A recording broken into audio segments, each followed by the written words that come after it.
Yeah, I know what you're thinking. You can get a job in the Middle East simply by trying or by magic, through others, or by fluke. Remember that competition is everywhere. Some here, some there, but bam! Loy Machedo is the best.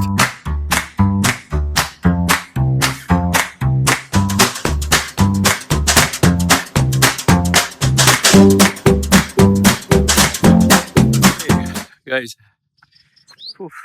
finished another session. See, with my YouTube guy who suggested I'm wearing the band. So you can put a shout out in the comments, so I'll give you the recognition for your recommendation. Anyway, I thought I'd just share with you thoughts of being a father. A couple of interesting bits, funny bits, and even disturbing bits. Share with you. So anyway, I'm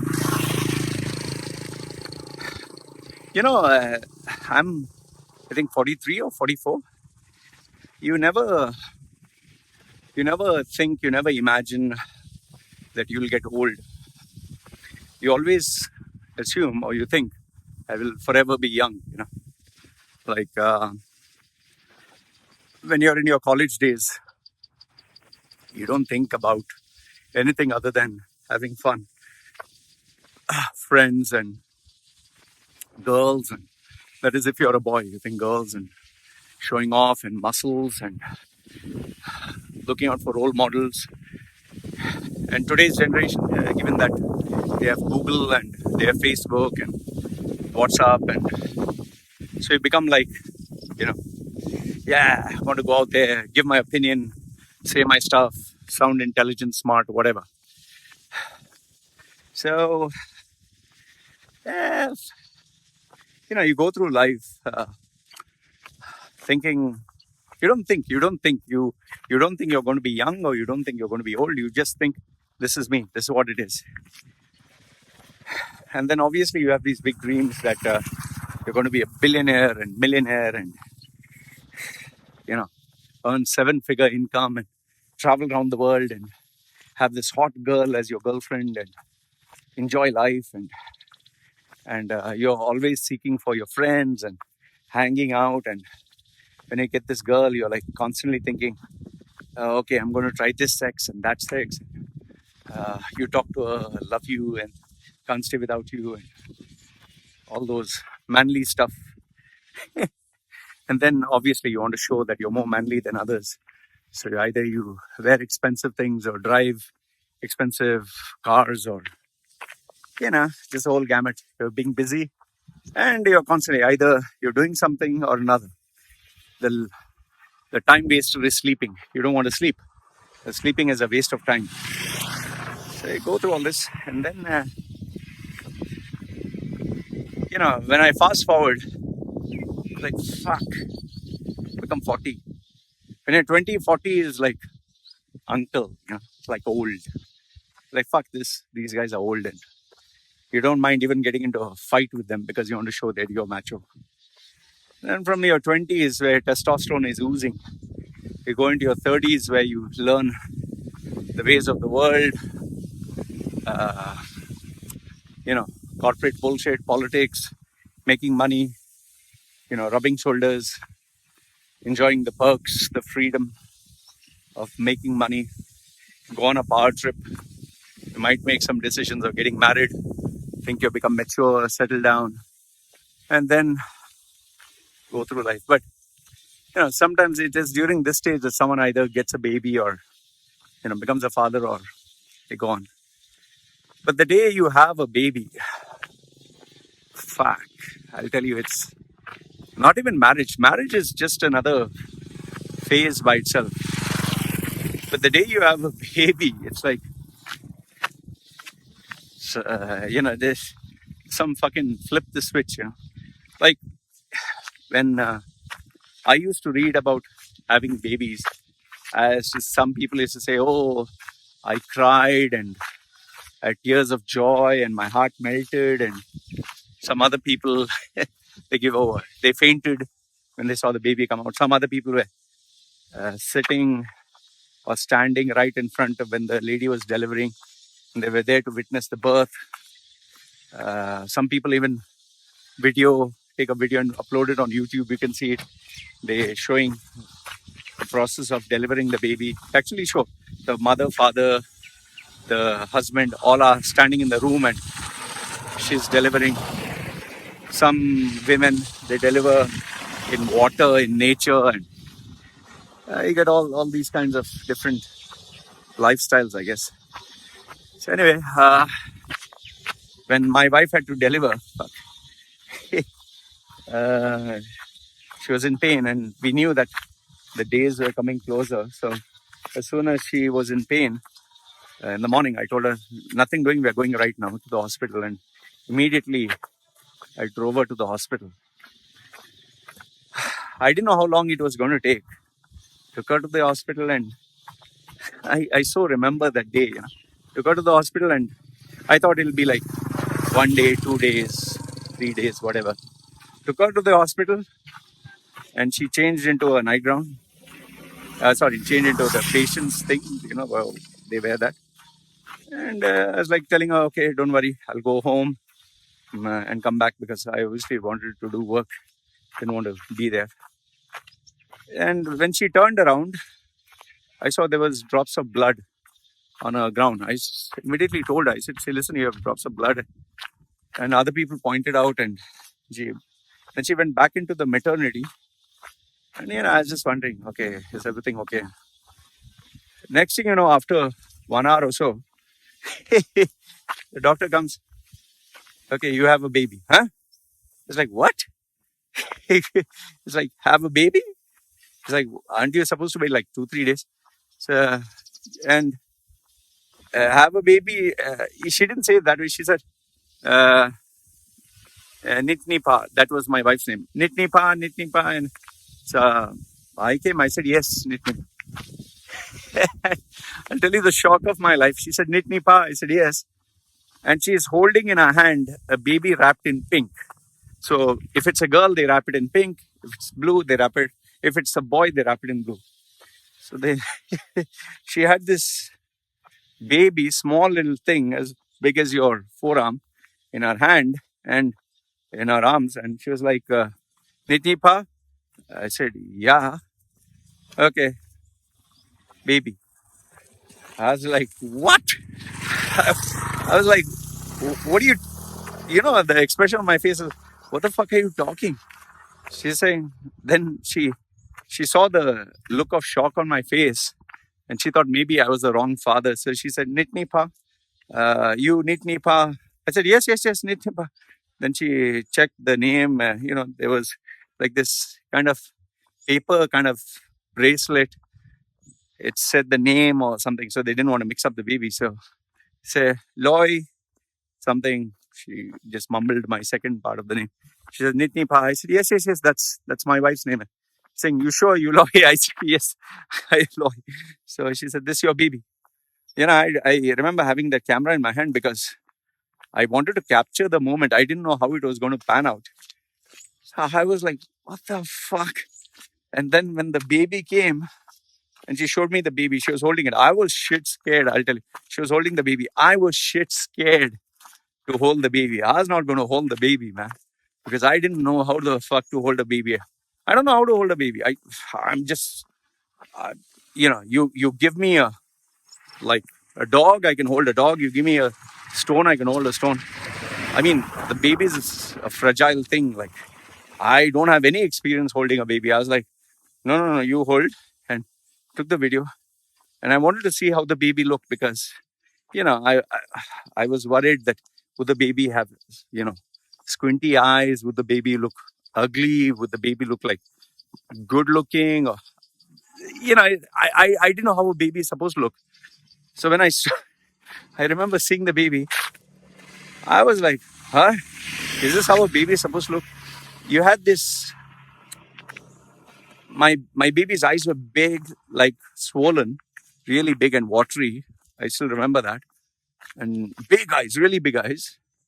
And a small face, like a round face, like an orange. Okay. And really big eyes. And there's just water coming out of the house. eyes, and there was no noise. And I was like looking, I was like, huh? What? It looked like a frog. I was like, okay. Like, I didn't know what I was supposed to feel. I seriously didn't know what the fuck I was supposed to feel. I was like, I, am I supposed to feel like joy and happiness and like, wow? And I didn't feel any of that. I was like, uh, okay. It's like, okay. I just looked at it. I was like, all right. It doesn't look very nice, but okay. I didn't feel anything. I was just confused. I was like shell shocked. It just came as a shock. Looking at that, I'm like, okay, all right. And then she took the baby, but I was like, okay, fine, relax, take it easy. You have a baby. I don't know what the fuck to do.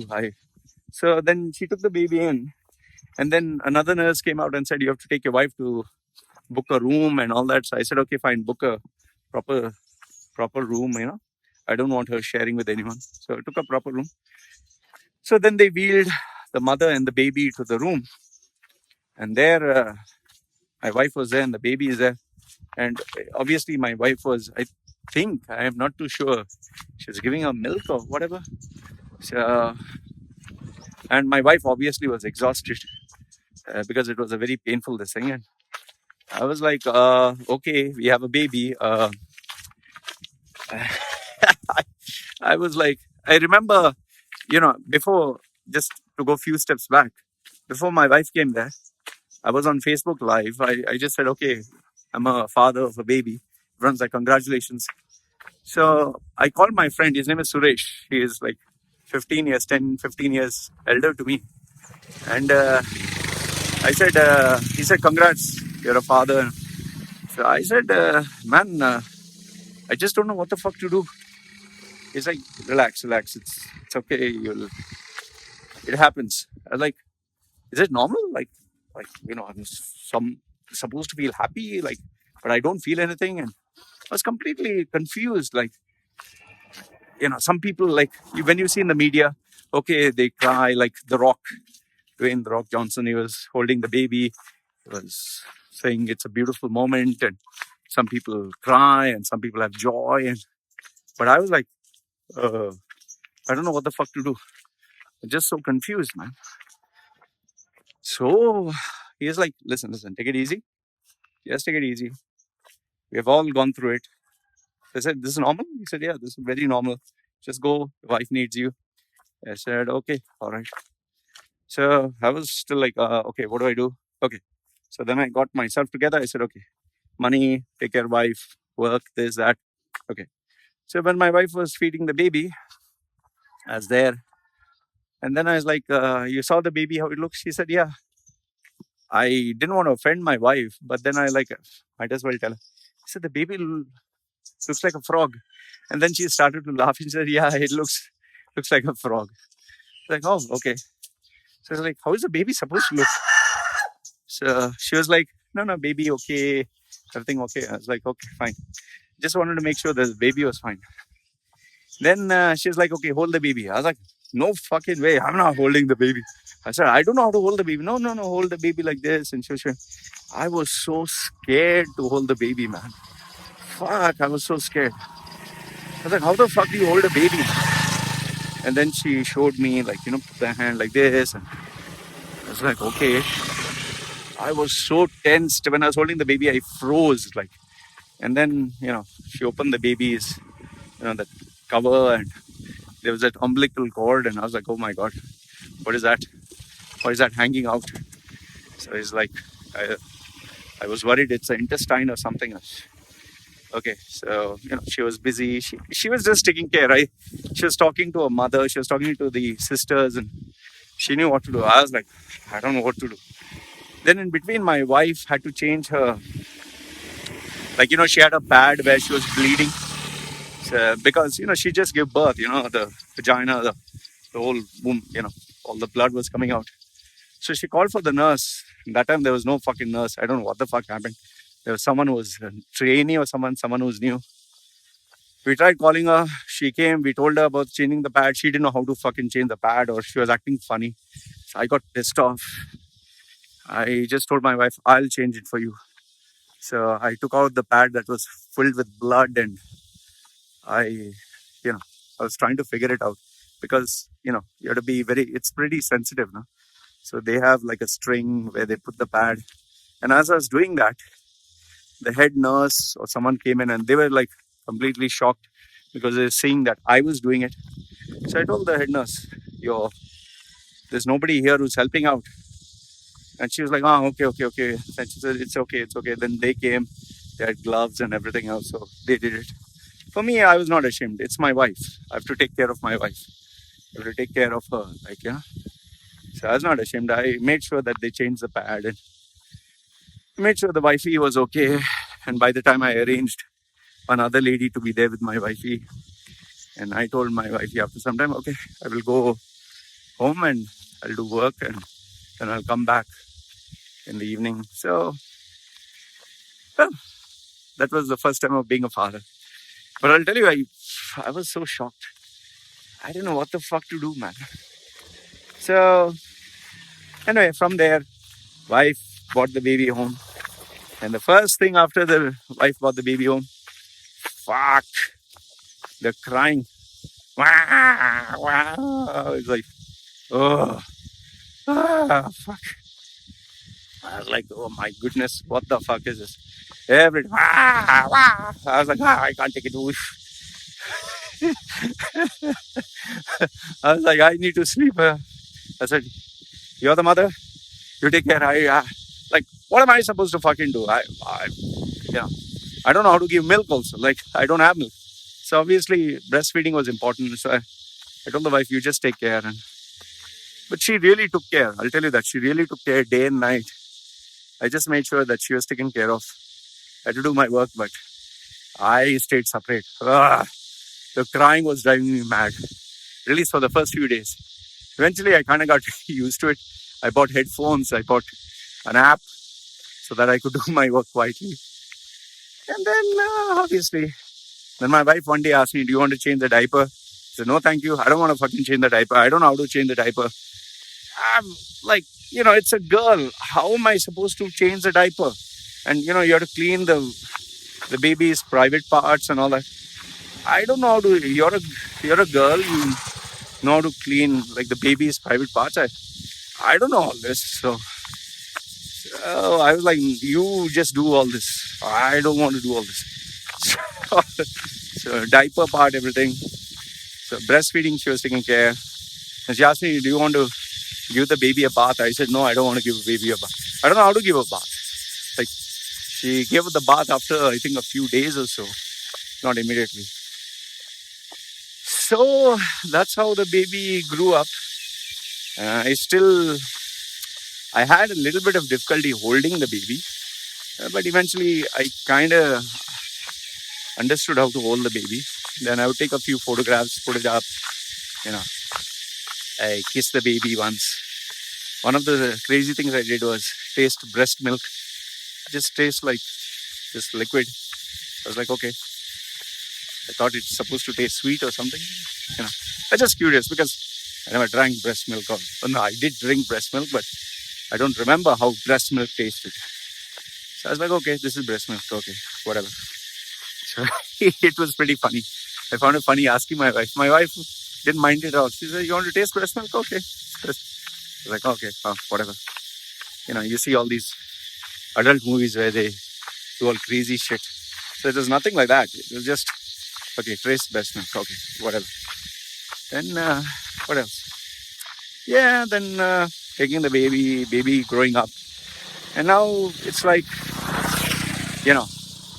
as a baby grew up, trying to stand on 4 limbs. That was one part, the baby getting up. And the baby trying to walk was another thing. Then I remember having that fence, plastic fence. Then baby wouldn't come out of that. But eventually baby learned how to jump on top of that. Then I removed that.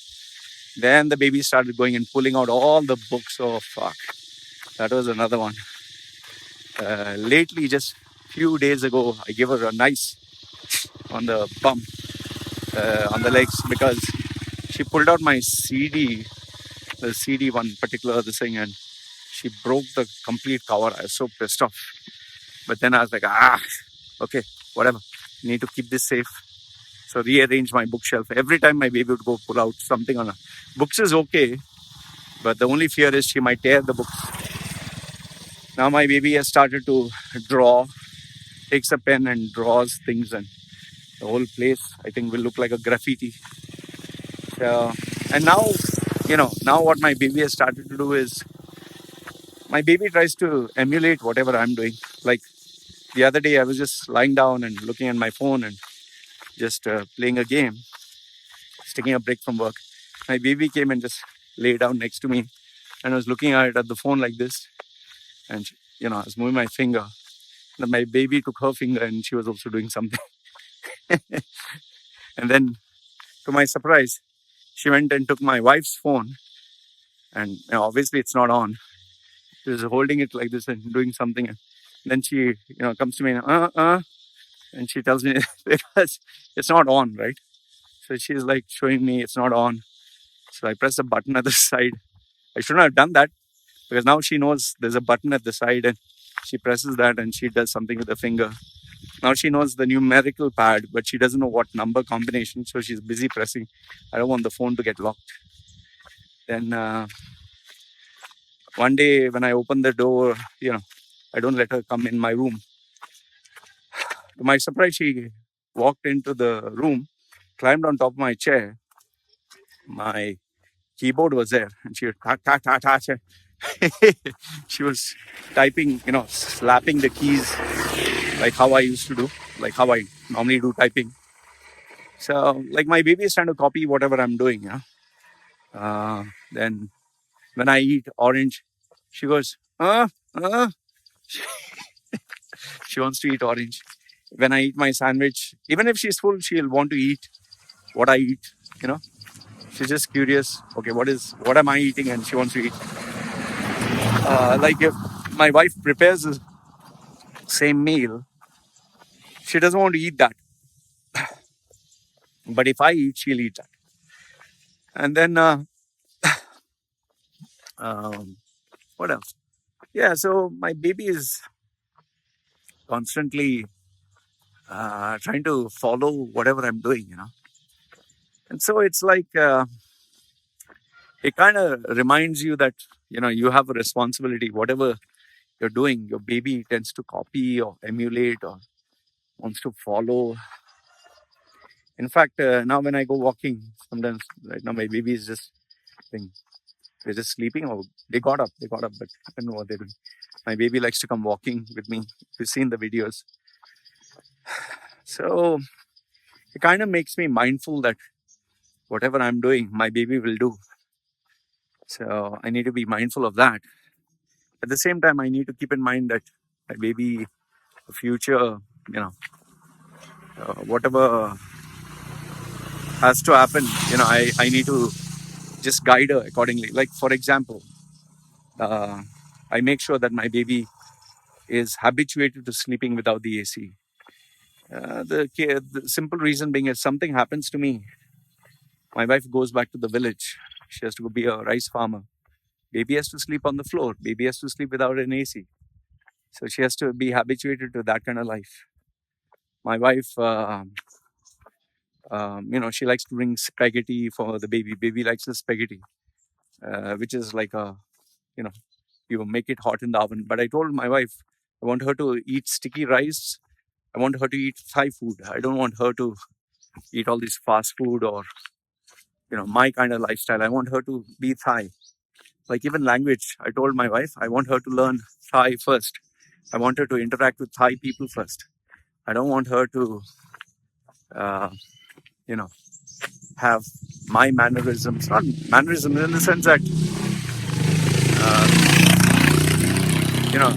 have my lifestyle. Because if she does have my lifestyle, then she'll be alienated from the Thai culture, And I made sure that she sees my wife praying. She respects the elders. She, you know, talks to them in Thai language. So my wife talks to my baby in Thai.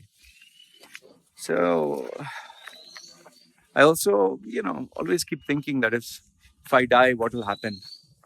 In fact, one of the disturbing things that my wife did tell me was she said that, if you die tomorrow, I cannot marry again. And I said, why not? So she said, if you do marry again and that man doesn't take the baby as a daughter, he can even sexually exploit her. And then she gave the example that there was this Facebook group where all these Thai men are there.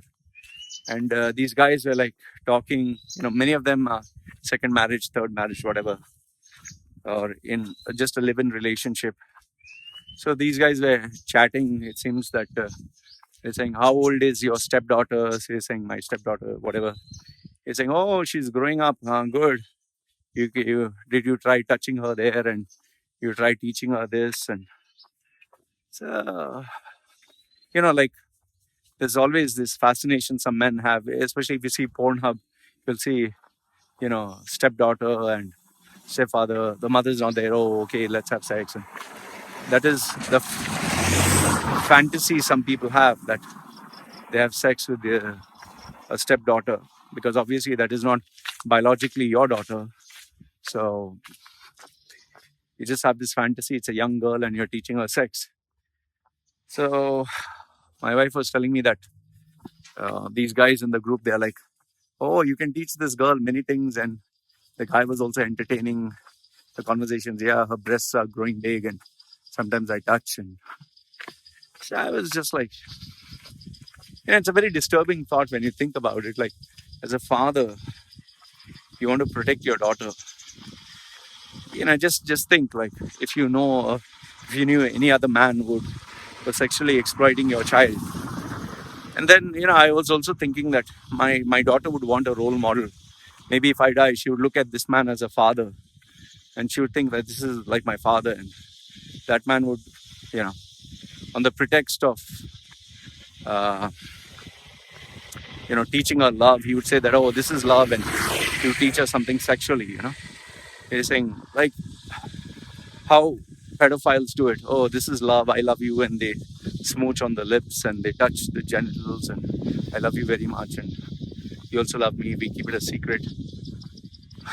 I was sexually molested and raped. So I know what it is. So it was kind of a very disturbing thought. But this is the reality, It's like, when you see it in porn, look at that. It's a buffalo on the vehicle. Yeah. So when you see it in porn, okay, it sounds kind of like, okay, erotic. If you see, oh, 18-year-old, I'm going to teach you sex. Men have this thing that a young girl and, school girl who's 17 or 18, oh, okay, you teach her sex. However, for some people, it's like 17, 18 is a child. Some other people, 17, 18, okay, you can have sex. Why do you think tourists, they call them sex packs? Why do these foreigners come to these eastern poor countries and where having a, consensual age for sex is 16? They want young girls. They have this fascination for young girls. In fact, if you go to some of these Thai groups, it's called Pattaya fun groups or bar girls. One guy put a photograph of him having this new bar, juice bar, and he said, come down, have a juice. And he was standing next to a small girl. Looked like a small girl, a young girl. And one other guy said, I would do this girl.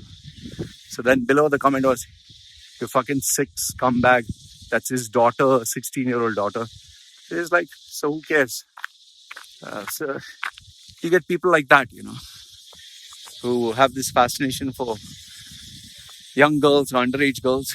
So, you just think about all this. Okay, when you're young, as a young man, when you're in your 20s and having fun, okay, you don't mind young girls. Obviously not underage girls.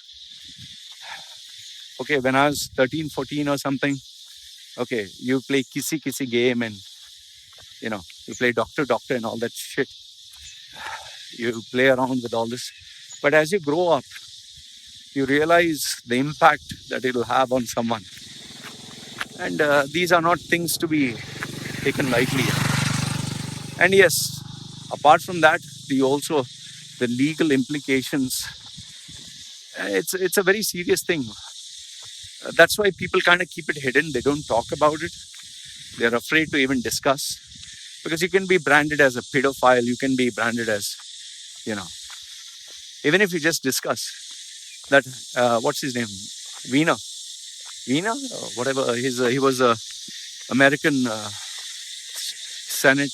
Uh, he was standing for elections. He sent a photograph of his, package in his underwear. He sent it to a 15-year-old girl, and he was sex chatting with her, a 15-year-old, and he got caught. His career got destroyed. So, it's you get all these things. These are very sensitive topics. These are very sensitive topics people don't discuss, but these are the realities. This happens. You have pedophiles. You have men who have this fascination for young underage girls. In fact, if you just Google search on YouTube, you find these pedophile hunters. There was this particular video. This is 22-year-old mom or 20-year-old lady or 30-year-old. She has a small, young face. So she put makeup and everything, and she went undercover with the team to look 11 years old.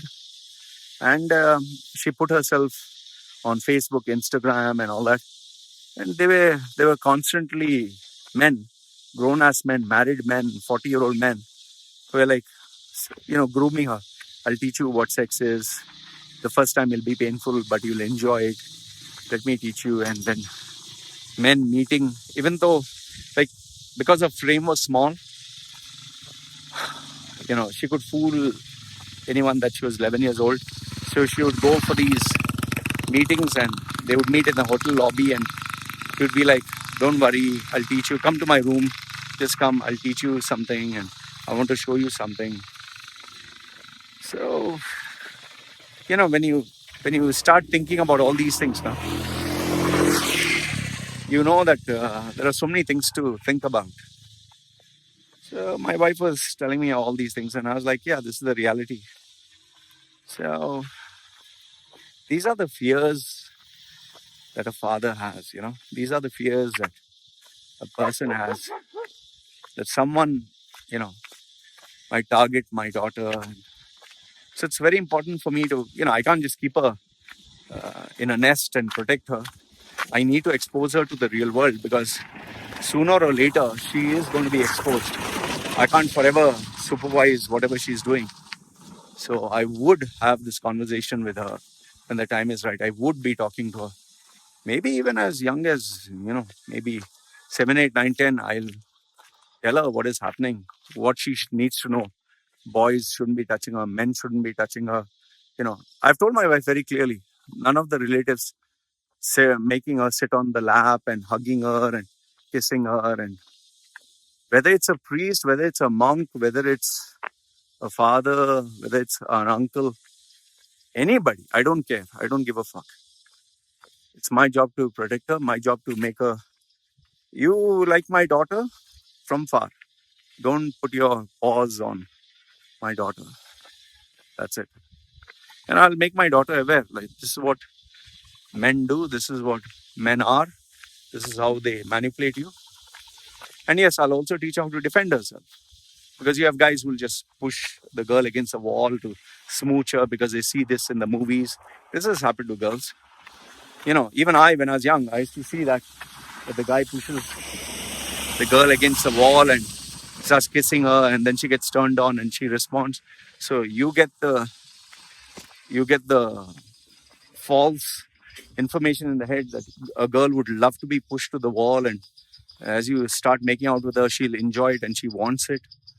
There are some girls who enjoy that fascination, but that doesn't mean every girl wants that. So, these things are there. And because I there was no proper guidance for me, nobody was there to guide me. Whatever education I got, was what I saw in the media. So that's why I became, that's why I did half the things I did, from being a playboy to experimenting with sex. And when I look back, it's like, oh, okay. So many things I wouldn't have done, You just, if, see, it's all a product of upbringing. If you have a parent who discusses things with you, you'll be less confused. So tomorrow my daughter would get her periods. She would get her, yeah. I have to educate her in terms of what is social media, why not to have the phone. There would be bullying in her school. She has to protect herself, self-defense from boys. And, like even guys, when they train together, she might be training Muay Thai. So keep an eye. Maybe a guy would be hugging her, touching her. She needs to know what to do. So, yeah, all these things are there as a father. I know this might sound silly or stupid or like, what the fuck am I talking? But these are the realities of life that my daughter would have to face, that I would have to face, So, anyway, I thought I'd just share these thoughts with you.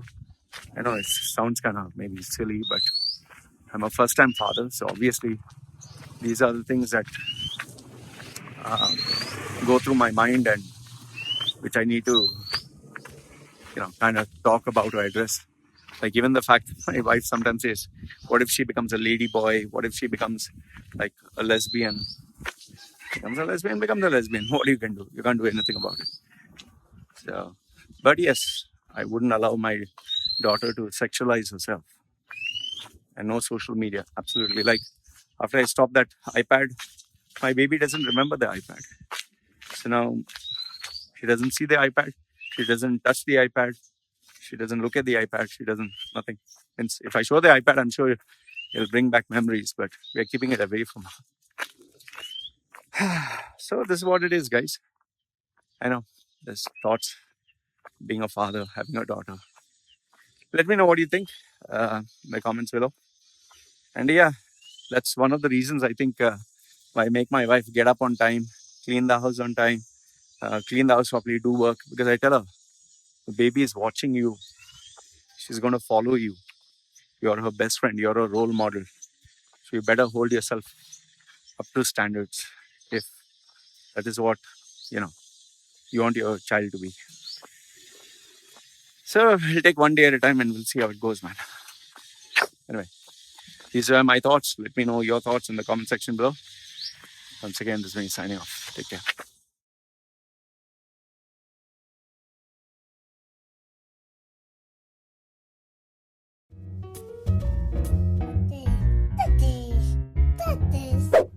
Yeah, I know what you're thinking. You can get a job in the Middle East simply by trying or by magic, through others or by fluke.